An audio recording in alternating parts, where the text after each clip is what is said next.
அக்கா பொண்ணுக்கு கோயில் புளியோதரை சாதம்னா ரொம்ப பிடிக்கும். ஸோ, அவளுக்காகவே வீட்ல புளிக்காய்ச்சல் செஞ்சு குடுத்து விட்டுருந்தேன். எப்படி செய்றதுன்னு பார்க்கலாமா? வர கொத்தமல்லி 3 ஸ்பூன் நல்லா ட்ரை ரோஸ்ட் பண்ணி எடுத்து வச்சுக்கணும். சீரகம், குருமிளகு, ரெட் சில்லி, வெந்தயம் வந்து பொன்னிறமா வறுத்து அதையும் ஆற வச்சுக்கணும். கடலைப்பருப்பு, உளுந்து பருப்பு அதையும் ட்ரை ரோஸ்ட் பண்ணி ஆற வச்சுக்கணும்.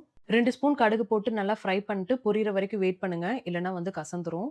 புளிய 2 டூ 3 டைம்ஸ் வாஷ் பண்ணி ஹாட் வாட்டர்ல 1/2 அன் ஹவர் ஊற வச்சிருந்தத வடிச்சு வந்து பேன்ல வந்து ஹீட் பண்ணணும்.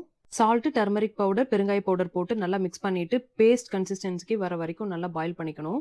பாயில் ஆயி வர கேப்ல நம்ம ட்ரை ரோஸ்ட் பண்ணி வச்சிருந்த இன்கிரீடியன்ட்ஸ் எல்லாமே வந்து ஜார்க்கு ட்ரான்ஸ்ஃபர் பண்ணி ஃபைன் பவுடரா வந்து அரைச்சு எடுத்துக்கணும்.